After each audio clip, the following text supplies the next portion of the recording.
Start this series, and again, this is going all the way to our anniversary. And I want to invite you, kung di ka pa naka-register sa ating conference, register. Okay? Kasi milestone yon sa ating movement, and we don't want you to miss it. And so, isa-isahin natin to, bibiyakin natin yung ating mission statement. Right? Yung mission statement natin, to honor God by establishing, tatanong ko si Lynn, graduate ng Leadership 113 to. So malamang kabisado niya yan, okay? To honor God by establishing Christ-centered, Spirit-empowered, socially responsible churches and campus ministries in every nation. Okay? Sisimulan muna natin. Honor God. Why do we do what we do? The motive. Bakit ba tayo pumunta sa lugar na to? Bakit tayo mag-aaksaya ng finances, time, and even risk their lives going to Macau, diba? To go there. What is the motive? Bakit nag-practice yung mga music team kanina? Bakit yung mga ushers ang aga? Bakit mga nagpa-park and all of that? Bakit may mga nandun sa kids' church? Why do we do what we do? The ultimate motive why we do everything, I hope, not just in church, but in our lives, is to honor God. Sabi niyo nga, honor God. Si Pastor Steve, 1984, wala pa tayong office, wala pa tayong pera, wala pa tayong church. Siya po tong red polo shirt. And he went here supposed to be just for 40 days. A missionary, American missionary for 40 days. Guess what? The 40 days is already 40 years.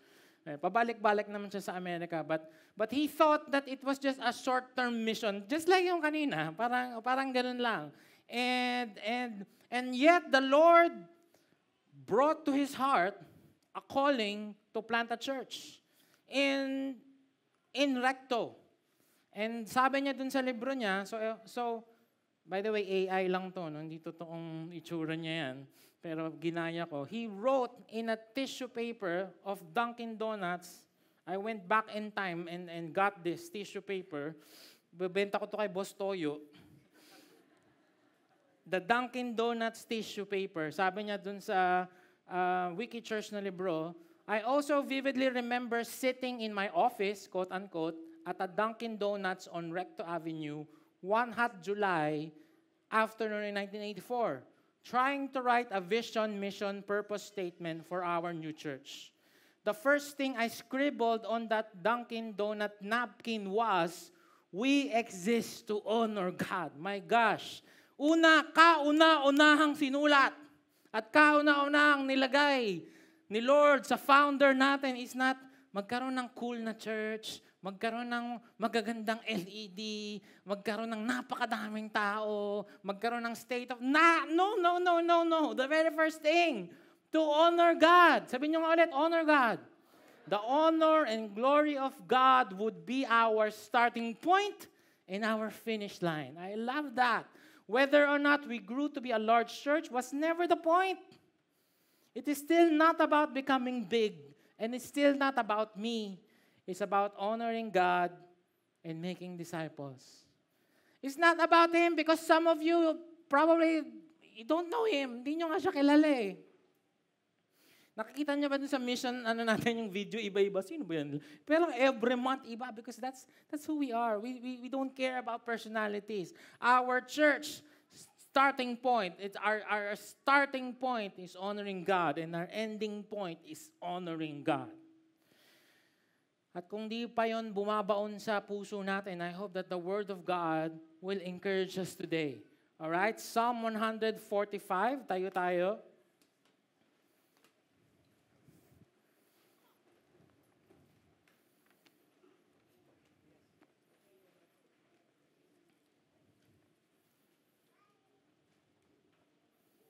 verses 1 to 5.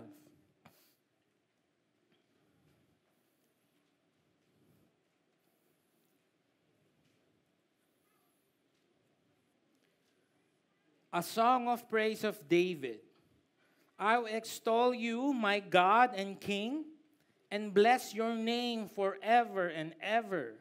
Every day I will bless you and praise your name forever and ever. Great is the Lord and greatly to be praised, and his greatness is unsearchable.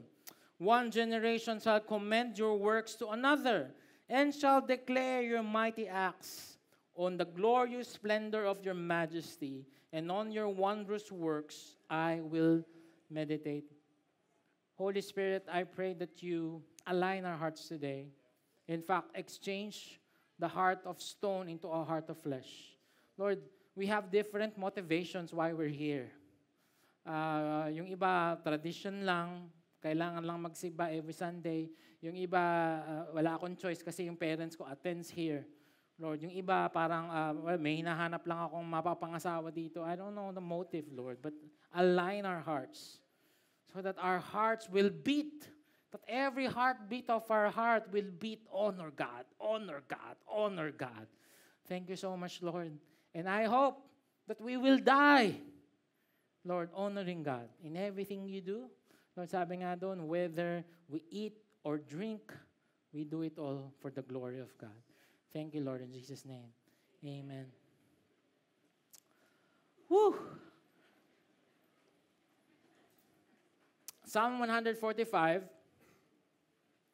Pag tinignan mo yung title doon sa Bible kanina, nakalagay doon, A Song of Praise of David. And the commentators are saying that it's the only psalm that has that title. Right? Parang imaginein mo na, talaga ba? Doon lang sinabi na A Song of Praise of David. Yes. So kung merong Praise David song, this is it. It's an acrostic. Pag sinabi mo acrostic, yung kanyang itsura in the original Hebrew, nagsa-start yung bawat line sa bawat Hebrew alphabet. So, hindi ko kabisado yung Hebrew alphabet, pero example lang English, parang A, tapos B. So, first line A praise to you, Lord, beauty and honor. And cat is my favorite. Hindi ko alam. So, I don't know how to make an acrostic. So, parang ganon, A, B, C, D. So, it's an acrostic. It's David's final psalm. So, sinulat ni David to very, very last, at the end of his life, he wrote this psalm. 145. Pastor, bakit po may iba pa po? The psalms will end at 150. Because hindi naman lahat ng psalm ay si David yung nagsulat. Pero yung si David yung nagsulat, this is the last. Psalm 145. A pure hymn of praise. I mentioned that earlier. It's a praise song.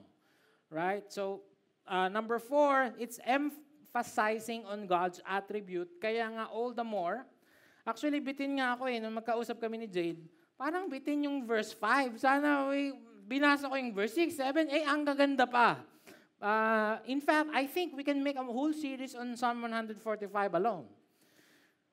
Sobrang ganda, but we're just gonna go all to verse 5, up to verse 5 today. Attributes ni God. Bakit ba siya dapat i-praise, i-honor? Ito, Psalm 145. It's an intergenerational praise, meaning that the praise goes on for generation. And the universality of God's kingship, I'll tell more of that later. This psalm is so important that they made it into a prayer na nire-recite nila 2 beses sa umaga at 1 beses sa gabi. Right? It's a Jewish prayer just like the Shema. I'm gonna mention that later. And it's a call to all creatures. Tingnan mo yung katabi mo, creature ba yan? Gremlin? O ano nga yung sa Tagalog? Undin. Naalala niyo yung undin?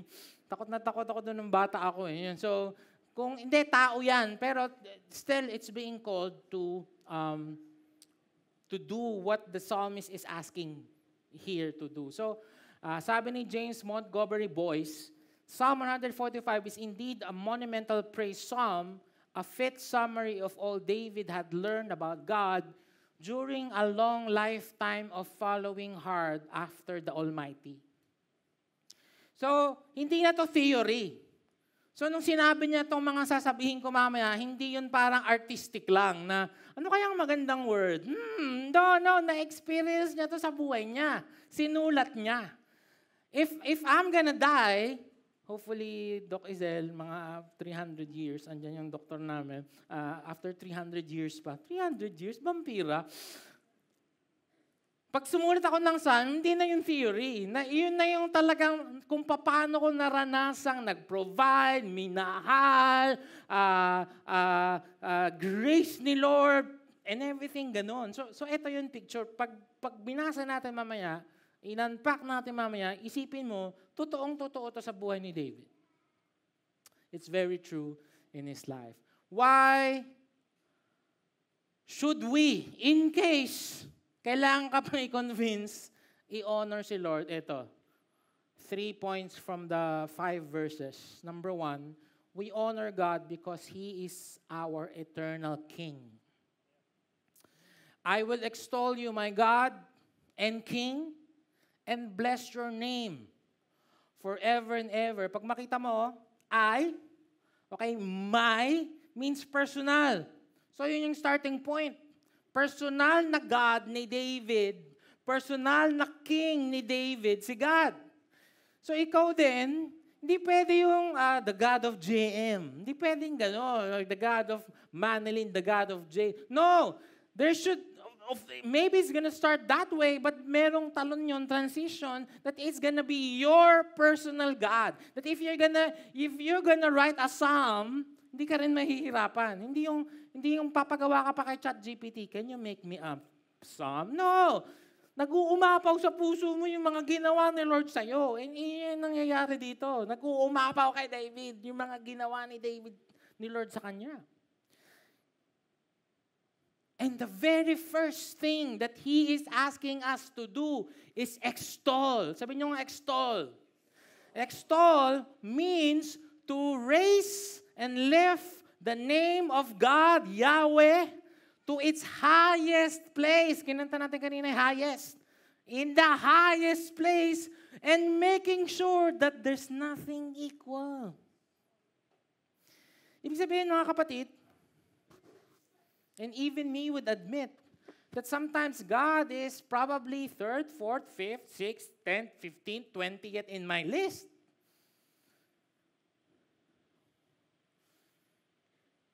And now is the day to put Him in the highest. At pag tinaas mo siya, making sure na walang siyang katapat. We're talking about missions, no? For example, yung Hindu nation like Nepal, right? Na parang, kinikwento nila, pag sinishare daw nila yung gospel, nagugulat sila kasi ina-accept daw lagi si Jesus. Sabi, do you want to accept Jesus as the Lord? Okay, no problem. So parang nagtataka sila, parang dali-dali naman palang magpatanggap dito kay Jesus. Yun pala, ang ginagawa ng mga ganong mga nation, dinadagdag lang si Jesus as one of their gods. Kaya, pag magpipreach ka to someone that is polytheist, sabihin, maraming God. Lahat kasi Diyos nila eh. Diyos nila yung araw, Diyos nila yung cow, Diyos nila yung ipis. Di ba? Diyos may ipis. Diyos nila yung alikabok. Hirap nun, ha? Make sure na, no, walang ibang God, si God lang. Nakakatawa kasi a few years ago, meron ako nasakyan na Grab. And pagsakay ko, ang dami niyang rebulto sa dashboard. Ang nakakatawa, lahat sila nagsama-sama doon. May Buddha, may Palaka, may Jesus, may Rosario, may Michael Jackson. Michael Jackson. So, sabi ko, Kuya, ano po ba talagang religion mo? Ba't halo-halo yan dyan? Sabi niya, kasi baka magkamali ako. Nilagay ko na sila lahat dyan. For sure, may tatamaan ako. Wise! Pag nakita ko yun sa langit, Kuya, nag-work. Apir tayo. Hindi pwedeng ganun. Hindi pwede siyang may kapantay. He cannot be at par. He cannot be at the same level with everything, okay? Right? Not your job, not your wife, not your children, not your career, not your business, not your work. And today is a good check, heart check. Actually, every day, sana nagpapa-heart check tayo. Lord, kamusta yung araw ko? Highest ka ba sa buhay ko? Na-extol ba kita? O hindi? Nahiya ako dun sa kapitbahay ko. Sinabi ko, uy, Christian ka ba? Hindi naman, nag-attend lang. Grabe naman. Uy, nakita ko sa Victory, Christian ka na. Hindi, na-invite lang. Hiyang-hiya ka? Baka bumaba siya. Extol this. And why are we gonna extol this God? Because He's not just a God, He's a King. Sabi niyo nga, King. Nung panahon ni David at ni Solomon is the glory days of Israel. Glory days. Israel is the richest, most powerful, peaceful nation. Mayaman, walang kaaway. May kaaway pero lagi nilang natatalo. So peace, may peace kasi alam mong, kayang-kaya naman nila David yun eh. Kahit sino pa yan, Amalekites, Moabites, termites, kahit sino pang ites. Kayang talunin yan. Malaki tiwala nila sa king. Imagine if you're living in a kingdom that David and Solomon is the king. You will not be afraid. Hindi ka matatakot sa inflation. Naku, tumataas na naman yung bilihin. Hindi. May king ka. And if you are under his kingship, his sovereignty, therefore protected ka, hindi ka matatakot, hindi ka matatakot na lulusubin ka ng China, hindi ka matatakot na tumataas yung mga bilihin, hindi ka matatakot na nagro-rotating brownout. Sino dito nakaranas ng rotating brownout kagabi? Grabe, 2 hours. So nagpe-pray kami, Lord, kunin mo na kami. Grabe, no? Parang inainitan lang, may pakuha na kayo. Lord, ang init, kunin mo na kami. Sabi ni Yuel, sabi niya, Lord, Dad, I've never experienced this hot in my entire life. Grabe naman. Nung bata kami, pakwento ka kala Tito Jules mo, rotating brownout, di ba? So, sanay kami dyan. So, hindi ka magtataka doon eh. Wala na naman kuryente, kulang supply. Naku, baka magbabaha na naman. Kasi may tiwala ka sa king. Tama ba? Yung king mo, King of Kings. So, ba't ka kinakabahan? Sabi dun sa Isaiah 9 verse 6, and this is a prophecy, hindi pa nila alam kung sino to. Right? This coming king. Sabi dun, for unto us a child is born, to us the son is given, and the government shall be upon his shoulder, and his name shall be called Wonderful Counselor, Mighty God, Everlasting Father, Prince of Peace. Ito yung mga attributes ng king na paparating. So, hindi simple tong king na to, pre. Number 1, may wisdom yan. Wonderful Counselor yan.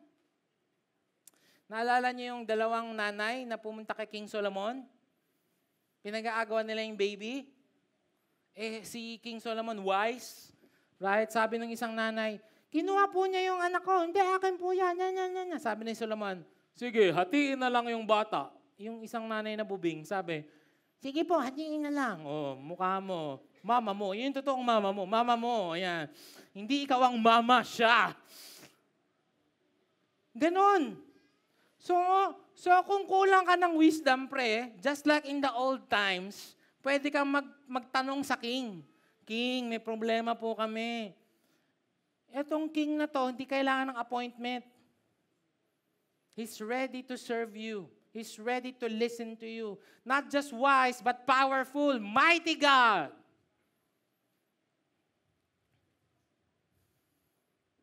Mighty, powerful. Hindi pipitsugin tong king na to. May security ka, may peace ka, alam mong hindi ka basta-basta dudurog ng mga kaaway mo.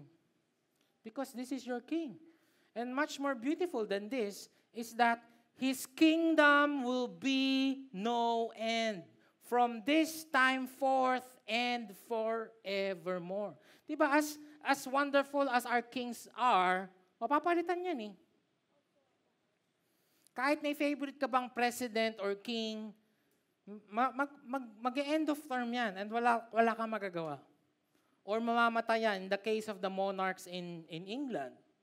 As much as you want, it's gonna change. But our king will never end. And he is unchanging. Hindi ito mapapalitan. Yung wisdom, yung power, yung might, hindi yan mapapalitan. Hindi yan mawawala. His promises for you, He will remember.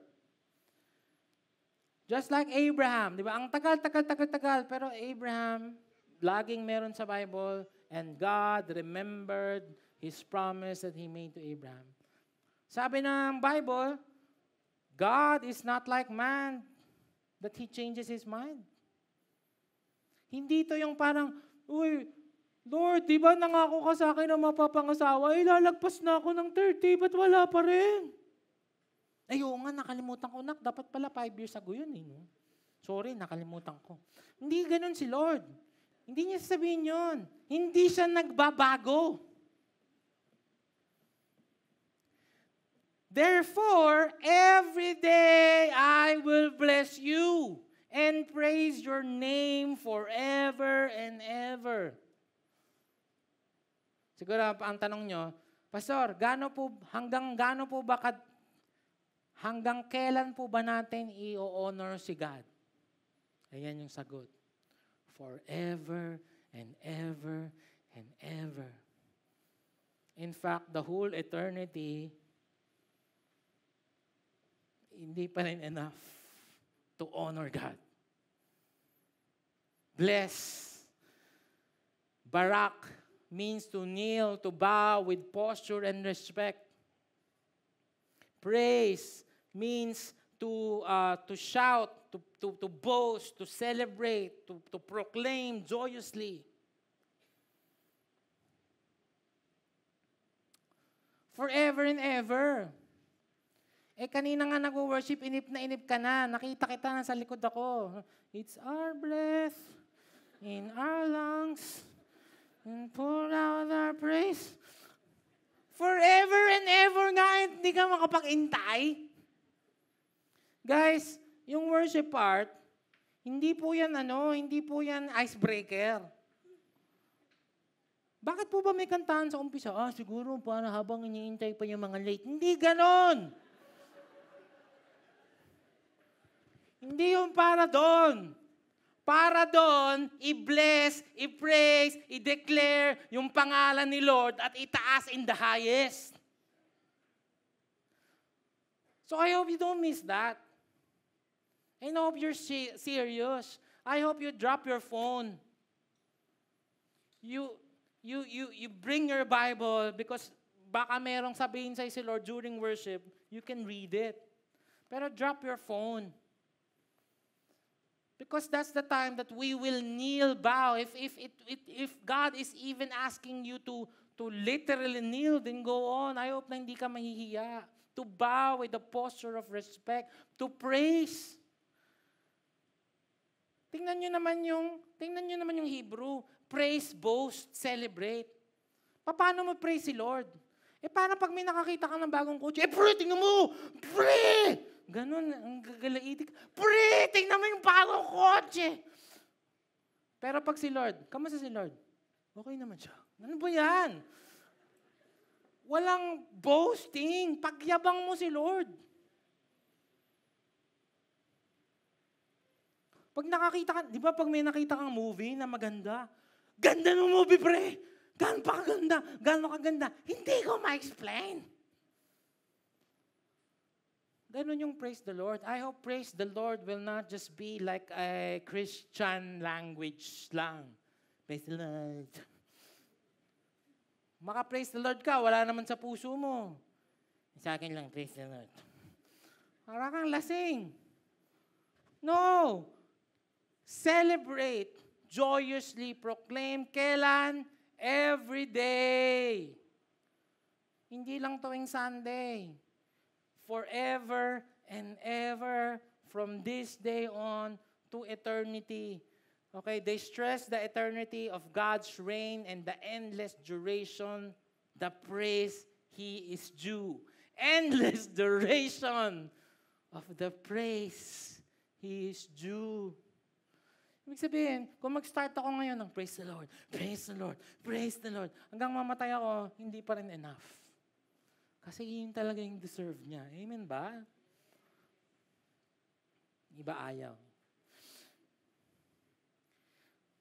So we honor God because He is an unchanging King, and at the same time, we trust this sovereign daily, forever and ever.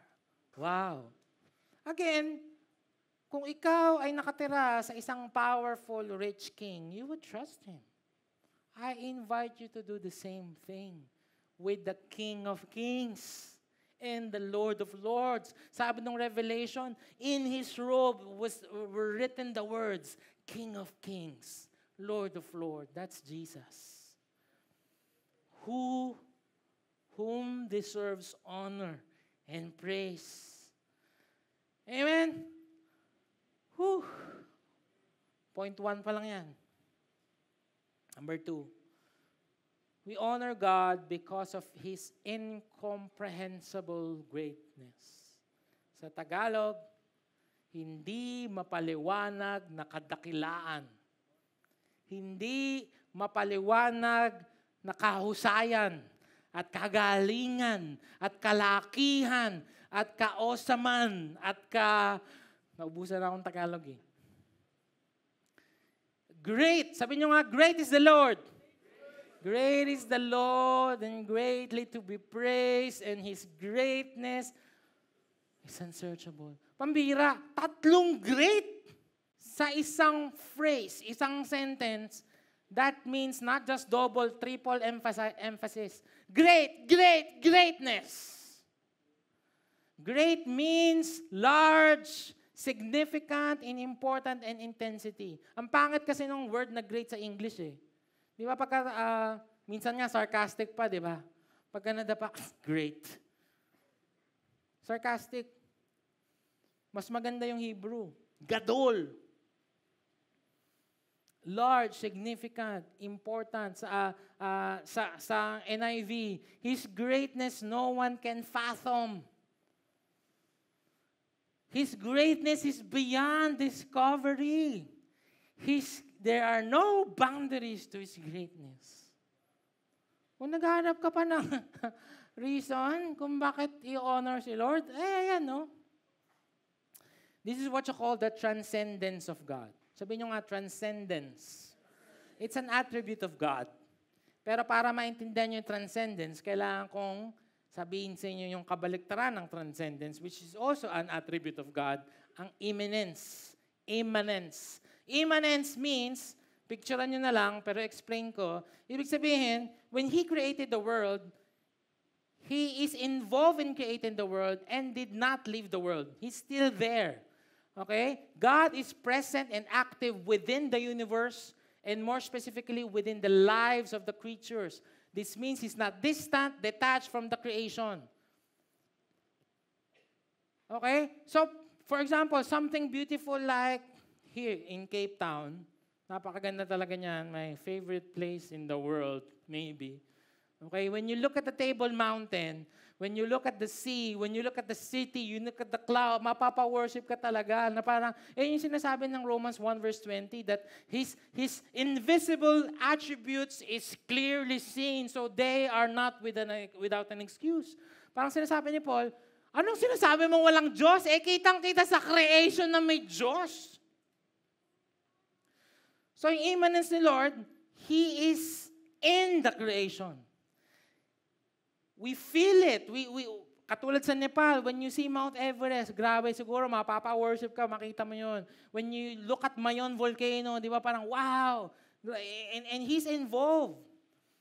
Right? And you cannot say that there's no God and mapapa-worship ka, mapapa-honor ka kasi meron kang nakikitang tangible. Yung transcendence naman, kabaliktaran, pero which is amazing, is also God. Transcendence naman, He is above and beyond His creation. Gets niyo ba? Gets ba niyo? Immanence, nakikita mo siya sa creation niya. Involved siya sa creation niya. Pero in the same way, at the same time, He is above and beyond the normal laws of this world, the mathematics of the world, the logic of the world, the science of the world. He's beyond gravity, He's beyond oxygen, He's beyond the universe. Ganun kalaki si Lord. Indescribable, unmeasurable, unsearchable, unmeasurable. Si Boaz, when we went to Zambales, I was observing him, and he was very funny because this is what he's trying to do. Okay? He will get water here and will transfer it to the ground. And when I asked him, Boaz, what are you trying to do? Dad, I'm gonna transfer all the water here.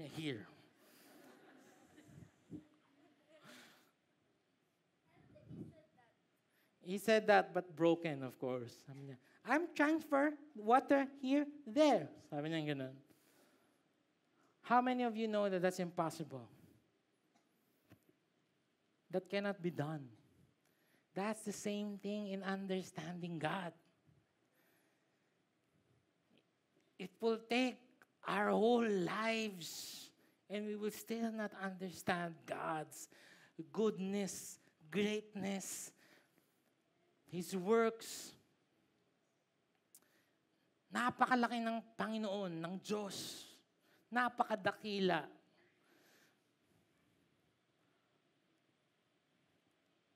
Voyager 1 was launched 1977. Ang goal niya ay to study the outer solar system and beyond. As of now, do the math. 2024 minus 1977, I don't know. Voyager 1 has traveled approximately 23.5 billion kilometers. Okay? Nung tinanong ko, ilang percent na ang navo-voyage ni Voyager at nalaman sa universe, ito yung sagot niya, 0.057%.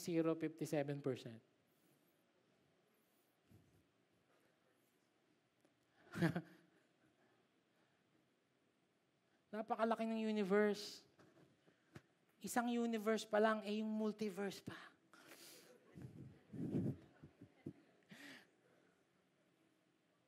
Tapos ang sabi ni Lord, I hold it all in the palm of my hands. This is how big the God you worship here, my friend, every Sunday. Ganun. Ka-great tong Diyos na to. Hindi ito yung Diyos na inuutusan mo lang magbayad ng Meralco. Naalala mo lang pagka wala kang pangbayad ng Meralco. Ay, naku, due date na naman. Ay, di bali, Christian nga pala ako. Lord, help, pakibayad po yung Meralco. Amen. Ganon mo i-treat si Lord. Tingnan mo kung gano'n tayo kaliit. Mas matindi pa tayo sa kuto. Kuto ka lang kay Lord. Tingnan mo katabi mo, sabi mo, kuto ka. Hindi ko sinabing may kuto ka. Ikaw mismo yung kuto. Ganun tayo kaliit.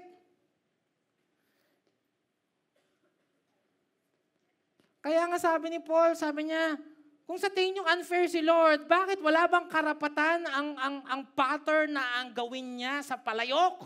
Sabi niya gano'n. Bakit tayo gano'n kay Lord? Na parang, Lord, sige niya, kung ayaw mo siya, galit na ako sa'yo. What? Kung kidlatan ka ni Lord, guys, this is how great the Lord is. In fact, we should be terrified of Him. That's why the Old Testament, they're terrified of this God. Kasi tuwing nagsasalita itong God na to, kumukulog, lumilindol, may apoy. This is the God that we worship. That's why we have to honor this God. We honor this God forever and ever and ever. Because it's unsearchable. Yung Psalm 145, again, they sing it, they recite it twice in the morning and once in the evening service. The Talmud commends all who repeat it 3 times a day as having a share in the world to come. So yung mga Jew, they sing this. May video nga ako nung nagpunta kami sa Israel. Kumanta siya.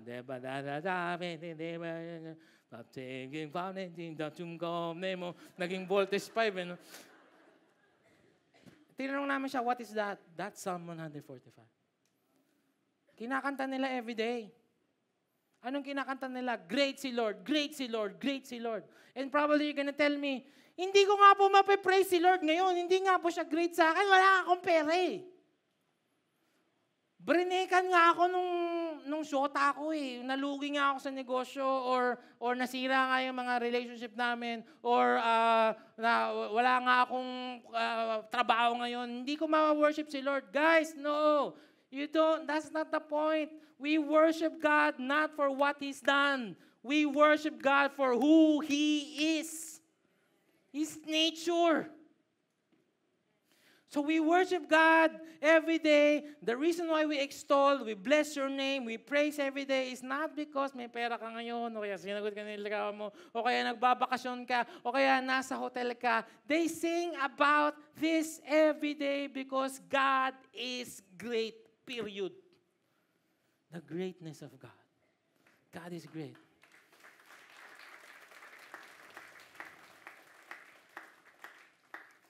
Last, we honor God by telling about His work through generations. So medyo application na to, number 3. So lahat ng kinuwento ko sa inyo na number 1, He's King, He's wise, He's powerful, He's securing us, He's great, it's unsearchable, all of that should not remain in you. You should pass it on to the next generation. One generation shall commend your works to another and shall declare your mighty acts. Ikwento daw natin yung works ni Lord at yung mighty acts ni Lord sa one generation to another. The saddest verse in the Bible, one of the saddest in Joshua, sabi doon, another generation grew up who neither knew the Lord or what He has done for Israel. Their parents dropped the ball. So lahat ng ginawa sa atin ni Lord, yung works niya, yung mighty acts niya, we declare na God to tell, to report, to declare, to make known. We shout it out. What He has done for you. How He saved you, how He provided for you, how He gave you a purpose, a plan, how He healed you of cancer, how He gave you a family that you don't deserve. We tell it to the next generation. I love the Jews because puno sila ng mga traditions and feasts. One such is the Feast of the Booths, where ang gagawin nila, may mga bahay naman sila, pero for once a year, lalabas sila, gagawa sila ng tent. Magtatayo sila ng makeshift tent, lalagyan nila ng kung ano-anong ganyan, and then dun sila magsi-celebrate. Siyempre, yung bata magtatanong. Sabihin ng bata, Dad, why are we here? Kung si Yuel yun, magtatanong yan, Dad, why are we here? We have a house. Why are we gonna sleep in a tent? Because anak, 40 years we were in the wilderness. Wala tayong bahay. Nakatira tayo sa mga tent na katulad nito. Pero you know what? Dahil mabait ang Diyos, nag-provide siya sa atin. Wala tayong nation. Tayo ay sinakop at alipin ng mga Egyptians. Ano bang Tagalog ng Egyptians? Egyptians? So nalalaman ngayon ng next generation. Parents, please, look up here. This is serious. Bring your kids here to Kids Church. If you're not gonna bring them here, the world will disciple them. Coco Melon will disciple them. May nabasa ako nung isang araw sa Facebook. Amerikano. Tapos sabi niya, my daughter is suddenly speaking Filipino. We cannot understand her. We don't know what happened. Nung tiningnan nila yung YouTube, nanonood ng Lalo na Sangre. O yan, reverse Peppa Pig. Ganyan. Ni-reverse namin kayo. And they will be discipled by the world. Huwag kayong mahiya. Okay na, pastor, nangagat po yung anak ko ng age. Hiyaan nyo na sila, sana yung kagatin. May training yung mga teacher natin, how to be beaten. And they love that. We want to partner with you. Hiyaan mo lang maingay, nakakahiya, pastor, gumagulong. Hiyaan mo na, kasi kailangan natin itong ipasa sa kanila. Just like what Jade was saying, June is Pride Month. He did not want to say it kanina. I'm gonna say it to you. Our children is celebrating Pride Month. Who would tell them that this is an abomination to the Lord? Let's pass it on. Yung Shema, this is one very important prayer to them. They recite it in the morning. It starts with Shema, Israel, Adoheinu, Adonai, Eloheinu, Echem. It means, hear, O Israel, the Lord our God is one. And you teach it. You teach them diligently to your children, and shall talk of them when you sit down in your house, and when you walk by the way, and when you lie down, and when you rise, and you shall bind them as a sign in your hand, and there shall be a frontlets between your eyes. You shall write them on the doorpost, your house, and on your gates. Ituro sa mga anak, kailan daw? Tuwing Sunday? No. When they wake up, when they walk, when they sleep, when they sit down. Parents, let's not abdicate our responsibility to train up the child in the way that they will go. It's our responsibility. And we want to partner with you. Okay? Kaya hero natin yung mga kids church teachers. Palakpakan naman natin yung mga yan. Kahit hindi naririnig yung mga yan. At currently may dinuduraan na batang nandudura sa kanila. Currently, legit po yun. May mga nagsabi sa akin, pastor, naduraan na naman po ako ng isang bata. May training po kami para doon. But we want this. We want to pass it on to the next generator, the mighty acts of God, His works. As I end, what's the most important mighty act and work that God has done to you that we should pass on to the next generation? Maraming ginawa si Lord. Okay, nagkaroon ka ng trabaho, pinagaling ka niya, right? Nagkaroon ka ng business, marami ka ng kaibigan, nakapasa ka sa board, may bago kang course, all of that. Lahat yun maganda. At lahat yun ikwento, i-declare, and i-praise si Lord. But the most important, mighty act and work ni Lord, nasa verse 5, it's Jesus Christ. Jesus Christ. On the glorious splendor, as I call the music team, the glorious splendor of your majesty and your wondrous works, I will meditate. Guys, kaya sabi dito, look up here. Tingnan nyo, meditate. Meditate means to sit down, to carefully think what the Lord has done for you. Kasi kung di mo isipin, wala naman akong dapat na magbasa naman sa Diyos eh. Hindi nga eh. Kahit nga walang ginawa si Lord, yung palang greatness niya is enough. His majesty, His glorious splendor, His beauty is already enough to praise God as long as we live, to bless His name forever and ever and ever and ever and ever. Amen? I hope today we're gonna worship God. But I hope today something changed in us. Hindi lang to kanta-kanta. Okay, hindi to parang video okay na parang pag feeling mo, Pag alam ko, kanta ako. Pagka hindi ako kanta. Hindi ganon. Kaya nga may lyrics eh.